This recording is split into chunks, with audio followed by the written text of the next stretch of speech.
Pria melihat seorang gadis yang penuh luka. Gadis itu berjalan di jalan. Saat itu dia sedang mendisinfeksi lukanya dengan alkohol. Dia menyuruh asistennya untuk mendekat dan menanyakan apakah dia membutuhkan bantuan. Namun, gadis itu dengan tegas menolak. Dia bahkan bisa melihat bahwa mereka memiliki masalah.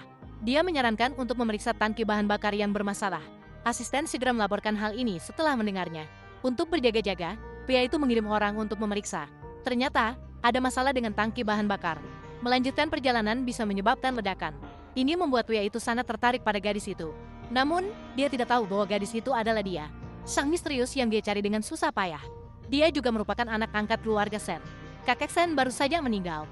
Orang tua angkatnya mengusir gadis itu. Mereka mengklaim bahwa putri kandung mereka telah ditemukan. Mereka menuduhnya menduduki tempat orang lain secara tidak sah. Putri sejati itu bahkan lebih angkuh.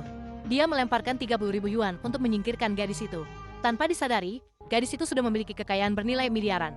Dia sebenarnya hanya ingin berdoa untuk kakek Sen dan pergi. Namun orang tua angkatnya berusaha keras untuk menghalanginya. Karena kakek Sen meninggalkan warisan untuk gadis itu. Mereka takut gadis itu tidak mau pergi setelah mengetahuinya. Jadi mereka terburu-buru untuk mengusirnya. Gadis itu tidak punya pilihan selain menunggu di luar pintu. Dia memberi 3 kali penghormatan kepada kakek Sen. Kibang kemudian kembali ke rumah bibinya. Bibi dan sepupunya sangat baik padanya. Mereka tidak hanya memberikan satu-satunya kamar tidur untuknya. Bibi juga berencana untuk membantunya menyelesaikan urusan sekolah. Untuk membalas budi Bibi, gadis itu menelepon bawahannya di kota untuk membeli sebuah apartemen besar, siap digunakan untuk menukar rumah tua Bibi. Setelah itu, dia pergi ke pasar gelap, ingin memenuhi wasiat kakek Sen, menebus gelamnya menjadi cinta sejatinya. Namun penampilannya yang seperti pelajar diremehkan oleh pemilik toko. Melihat hal itu, gadis itu langsung mengeluarkan kartu banknya untuk menunjukkan kekayaannya.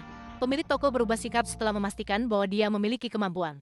Saat gadis bersiap untuk membeli gelang seharga 5 juta, di toko, datang seorang pelanggan VIP yang menawar bersamanya. Dan orang ini adalah pria yang pernah bertemu dengannya sekali. Pria itu tidak tahu bahwa lawan tawarnya adalah gadis itu, dan terus menaikkan harga. Dari 5 juta langsung naik menjadi 40 juta. Akibatnya, gadis itu harus mengeluarkan 35 juta lebih untuk mendapatkan gelang tersebut. Namun, gadis yang sedang merasa murung dalam perjalanan pulang, dia justru menghadapi sekelompok preman. Adegan ini kebetulan dilihat oleh pria itu. Maka, dia ingin maju untuk menyelamatkan gadis itu seperti pahlawan. Sayangnya, gadis itu sama sekali tidak memberinya kesempatan. Dalam sekejap, dia berhasil mengatasi para preman. Meskipun pria itu tidak memiliki kesempatan untuk beraksi. Namun, dia tidak merasa putus asa. Dia pun dengan percaya diri mendekati dan mengajak bicara. Dia bahkan menawarkan untuk mengantar gadis itu pulang. Sebagai ucapan terima kasih atas peringatan sebelumnya, melihat sikap gadis itu yang dingin, pria itu segera membuktikan bahwa dia bukan orang jahat. Namun, gadis itu tidak peduli dengan semua itu. Dia pun naik ke mobil pria itu tanpa merasa keberatan. Terima kasih atas kejadian kemarin.